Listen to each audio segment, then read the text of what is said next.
और बड़े अफसोस की बात है कि बड़ी धूमधाम से हुकूमत की तरफ से इस बात को रखा गया, मगर 30 से ज़्यादा एमपी यहाँ पर मौजूद नहीं है। मैडम, पहले तो मैं वज़ीर आज़म की इस बात की मजम्मत करता हूँ और उनको बताना चाहूँगा कि जिना के बारे में उन्होंने जो कहा था, हम तो जिना के सख्त मुखालिफ है, इसलिए भारत को अपना वतन माने, मगर 42 में आपके प्यारे वीर और जिना की पार्टी ने नॉर्थ वेस्ट फ्रंटियर, सिंध और बंगाल में मिलकर हुकूमत चलाई और उस हुकूमत ने 1.5 लाख हिंदू और मुसलमानों को अंग्रेजों की फौज में शामिल कराया ताकि वो लड़े। तो किसी शायर ने अच्छा कहा था वजीर आजम के बारे में कि फरेब देकर जमाने को पारसा ना बनिए, इन्हें कहो कि वो बंदा बने खुदा ना बने, अमीर शहर यही चाहता या हजरत कि हमारी चीख गले में रहे सदा ना बने।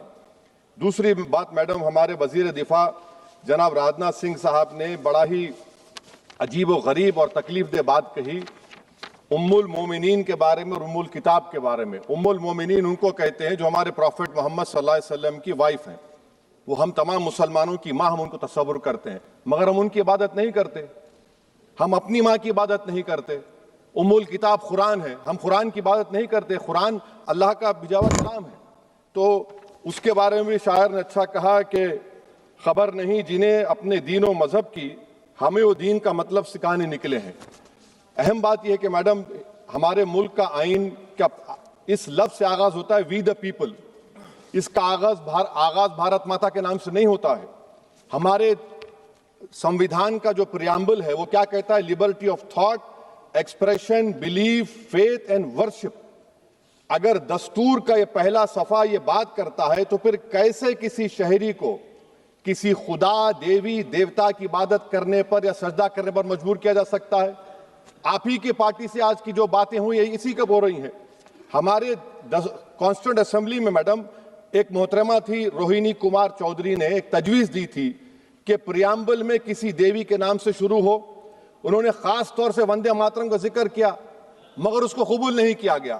फिर केवी कामत साहब ने एक तजवीज दी कि इट्स सिटीजन्स को बदलकर हर सिटीजन्स किया जाए और खुदा के नाम से शुरू किया जाए, वो तरमीम को मुस्तरद कर दिया गया।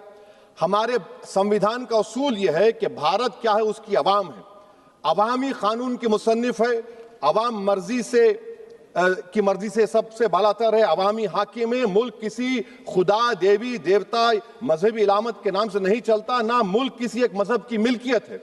इसीलिए बाबा साहब अम्बेडकर ने क्या कहा था, उन्होंने मदर इंडिया के नजरिए को मुस्तरद किया। बाबा साहब ने एक नई इस्तिलाह वजह कर दी और कहा कि भिक्षित भारत, ये बाबा साहब अम्बेडकर ने कहा। अब मैडम, अगर मजहबी आजादी इस आइन का बुनियादी उसूल है तो सवाल यह पैदा होता है कि उस वक्त हमारे जो कॉन्स्टिट्यूंट असेंबली के प्रेसिडेंट थे जनाब राजेंद्र प्रसाद साहब ने किस बुनियाद पर वंदे मातरम को कौमी तराना करार दिया?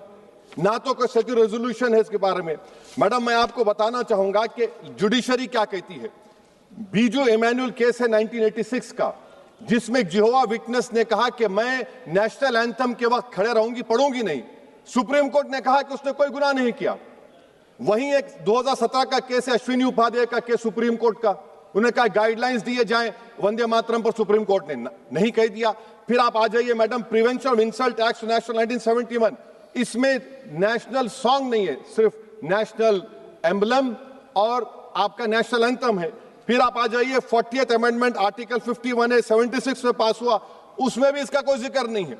मैडम, मैं आपके सामने बताना चाहूंगा कि हमारा भारत एक इसका मजमुआ क्या है, इसमें हिंदू है, मुसलमान है, सिख है, ईसाई है, जैन है, एथिस्ट है, मेहनत कश है, किसान, गरीब, मजलूम और दलित है। मगर अगर जो तकारीर आज हमने यहां पर सुनी और बाहर जो सुनते हैं, अगर भारत को देवी कहने और उसके आगे सजदा करने, तो दरअसल कौम परस्ती को, वतन से मोहब्बत को मजहब में तब्दील कर रहे, और फिर यहां पर बोल रहे कि अगर भारत में रहना है तो वंदे मातरम गाना पड़ेगा। भाई, ये तो संविधान के खिलाफ है, सुप्रीम कोर्ट के जजमेंट के खिलाफ है। अगर वंदे मातरम मैडम कौमियत का मियार है तो फिर सवाल यह है कि हजरत मोहानी की कौमियत क्या थी जिसने इनकलाब जिंदाबाद का नारा दिया? अगर यूसुफ मेहरली ने quit India, Simon go back का नारा दिया तो उसकी कौमियत क्या थी? अगर हैदराबाद से मौलवी अलाउद्दीन जो मक्का मस्जिद का पहला मुजरिम है काला पानी में, और तुरेबाज खान जो मारकर लाश को लटका दिया गया था हैदराबाद में 8 दिन तक, उसकी कौमियत क्या थी? अगर इनायतुल्लाह काफी जो जिहाद का फतवा अंग्रेजों के खिलाफ दिया मुरादाबाद में, जब उनको 2 दिन में फांसी की सजा दी गई और जब फांसी की सजा के ओर जा रहे हैं तो इनायतुल्लाह मौलाना काफी की जबान पर क्या था? वो रसूलुल्लाह हमारे प्रॉफिट की नात पढ़ रहे थे। क्या पढ़ रहे थे? कोई गुल बाकी रहेगा ना चमन रह जाएगा, पर रसूलुल्लाह का दीन हसन रह जाएगा। तो उनकी कौमियत क्या थी? माल्टा की जेल में महमूदुल हसन, हुसैन अहमद मदनी 6 महीने माल्टा की जेल की ग्राउंड में पड़े रहे, उनकी कौमियत क्या थी?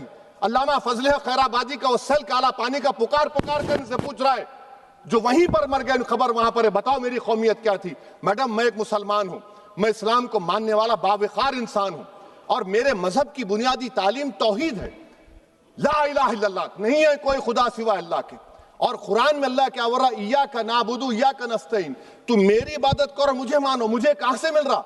आर्टिकल 25 से मिल रहा है। मुझे कहां से मिल रहा है? Liberty of thought, expression, belief, faith and worship से मिल रहा है। तो इसको जोड़ना ये बहुत ही खतरनाक होगा। और हमारे प्रॉफिट मोहम्मद सल्लल्लाहु अलैहि वसल्लम जब मदीने को गए तो उन्होंने उस वतन के लिए दुआ की, कहा कि अल्लाह मदीने की मोहब्बत हमारे दिलों में और इजाफा कर दे, मक्के से ज्यादा कर दे। तो ये इस्लाम, मुसलमान होना, हमारे ईमान में मुल्क की मोहब्बत बीच में नहीं आती और मुल्क से मोहब्बत है और रहेगी हमेशा, क्योंकि ये अजीम कुर्बानियां यहां पर शामिल है जिन्होंने जंग आजादी में हिस्सा नहीं लिया। आज अगर वो वतन की मोहब्बत का दर्ज देंगे तो बड़ा गलत होगा। मैडम, मैं आपके सामने एक चीज पढ़ूंगा। 1937 रविंद्रनाथ टैगोर ने लेटर लिखा सुभाष चंद्र बोस को। मैं सिर्फ, किसी ने नहीं पढ़ा ये। क्या कहा टैगोर साहब ने? But parliament is a place of union for all religious groups and there the song cannot be appropriate. When Bengali Muslims show sign of stubborn fanatism, we regard it intolerable. When we too copy them and make unreasonable demands, it will be self-defeating. ये मैं इसको ले करूंगा madam, आप देख लीजिए। फिर दूसरी तरफ मैडम आप आ जाइए, मैं यहाँ पर बैठकर, हाँ, जितने तकारीर यहाँ पर हुए सब जनगण मन पर तनकीद किए।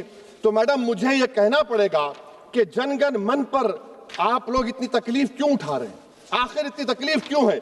तो मैं जब जाकर देखा तो मुझे 28 दिसंबर का ऑर्गेनाइजर मैगजीन का आर्टिकल मिला, जिसमें ऑर्गेनाइजर लिखता है कि what is the moral sanction behind government choice of Janagana Mana, except that it can be made an item of entertainment at the sumptuous parties thrown by government officials.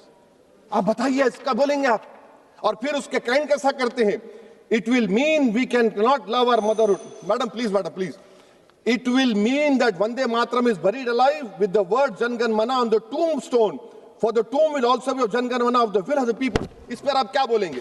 Madam, मैं आपको ये बताना चाह रहा हूं कि वतन की मोहब्बत हमारे लिए बहुत अहम है, मगर ये बताइए हमको कि अभी मैडम यहाँ पर आनंद मठ के बारे में बहुत कुछ कहा गया। मैं सिर्फ 2 मिसालें आपको देता हूं। आनंद मठ के पेज नंबर 70 और 80 को पढ़ लीजिए। इसके बाद सनातन जहां मुसलमानों के घर पाते थे, इन्हें आग लगा देते थे। आप पेज नंबर 98 पढ़िए। हमें सिर्फ इन मुसलमानों को जड़ से खत्म करना है, क्योंकि खुदा के दुश्मन बन चुके हैं। फिर आप पेज नंबर 115-16 दीजिए। फिर मुख्तलिफ इलाकों में मुसलमानों को सदा देने के लिए भेजे जाते, जहां मुसलमान आबादी नजर आती जला दिया जाता।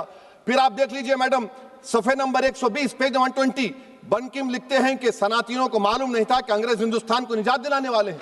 ये आप क्यों कर रहे हैं? अब आप मैडम, मैं आपको पेपर्स दे कर दूंगा। मैडम, भारत में हमारी आजादी इसलिए आई और बरकरार रही कि हमने मुल्क और मजहब को एक चीज नहीं बनाया। हमने ऐलान किया कि हमारी मुल्क मुख्तलिफ तबकात मज़ाहिब पर मुश्तमिल है। हमारे मुश्तरका तकदीर हमारी कौमियत का सरचश्मा है। यह खास जबान, सखावत, मजहब नहीं है। अगर वंदे मातरम का मतन कौम और मजहब को एक बना देता है, अगर हम इसे टेस्ट बनाते हैं वफादारी का, तो फिर मान लीजिए कि यह गांधी, अंबेडकर, टैगोर, बोस और लाखों आजादी के सिपाहियों की सोच को छोड़कर गोडसे की सोच की हिंदू कौमी परस्ताना, मैडम खत्म कर रहा हूं, हिंदू कौम परस्ताना को अख्तियार करेंगे। मुझे वतन से बेइंतहा मोहब्बत है मैडम, और इंशाल्लाह हमेशा रहेगी। मगर बावजूद इसके कि मेरी मस्जिद, मेरी इबादत गाह, मेरे कपड़े, मेरे कारोबार पर हमले होते, मगर मैं फिर भी कहता हूं कि वतन मेरा, हर वतन को हम छोड़कर नहीं जाएंगे। मगर हुब्बुल वतनी का क्या मुतालबा है? हुब्बुल वतनी ये कहता है कि वतन से मोहब्बत है तो जुल्म को खत्म करो, गरीबी को खत्म करो, बेरोजगारी को खत्म करो, जबर का खात्मा करो, अमन का गहवारा बनाओ, पाकिस्तान की दहशतगर्दी को खत्म करो, एक्सप्लॉयटेशन को रोको, शरारत को रोको, मुल्क के खिलाफ की जाने वाली साजिश खत्म करो। मैडम, भारत एक चमन है जहां पर हर फूल को खिलना चाहिए, और अगर कोई इस फूल का, अगर पूरे फूल खिलेंगे तो उसकी खुशबू से ये वतन मौतर होगा। मगर अगर इस चमन का माली ये कहेगा कि एक ही फूल खिलेगा, तो मैं जिम्मेदारी के साथ कह रहा हूं, अगर एक ही फूल खिलेगा तो वो सहरा बन जाएगा और माली माली नहीं रहेगा, वो जल्लाद कहलाएगा। तो इसीलिए मैडम हम उम्मीद करते हैं कि हुकूमत इस पर जोर जबर ना करे। मेरा राइट है, यकीनन मैं जानता हूं कि आजादी के लड़ाई में वंदे मातरम का नारा था, मगर अगर आप इसको जबर करेंगे तो ये संविधान के खिलाफ है। वफादारी का सर्टिफिकेट हमसे मत लीजिए मैडम, खत्म कर रहा हूं। वफादारी का सर्टिफिकेट हमसे मत लीजिए। आपके बुजुर्गों के कोई एक किताब में लिख के क्या लिखा है बता दीजिए, कहां पर क्या लिखा हुआ है। तो मैं इस शेर पर अपनी बात को खत्म कर रहा हूं मैडम। मैं इस शेर पर अपनी बात को खत्म कर रहा हूं मैडम। मैं अपनी बात को खत्म कर देता हूं मैडम, क्योंकि आप बहुत जल्दी में हैं। कि भारत जिंदाबाद, हिंदू मुसलमान जिंदाबाद, दलित जिंदाबाद, ईसाई जिंदाबाद, आदिवासी जिंदाबाद, जो किसी खुदा को नहीं मानते वो भी जिंदाबाद, और मैडम सब पिछड़ा सब आ गया इसमें। तो हम उम्मीद करते कि इस रूह को आप समझेंगे अगर आप सिर्फ अपनी आइडियोलॉजी को लेकर चलेंगे। और आखिर में मैडम, जनाब बंकिम चंद्रा साहब के बारे में मैं आपके सामने डॉक्यूमेंट लेकर रहा हूं कि उन्होंने बीए का एग्जाम पास नहीं किया था, 7 मार्क्स से फेल हो गए थे, ये भी रख रहा हूं। तो आप जिसको लिटरेरी जायंट बता रहे, ये नहीं है। बहुत बहुत शुक्रिया मैडम।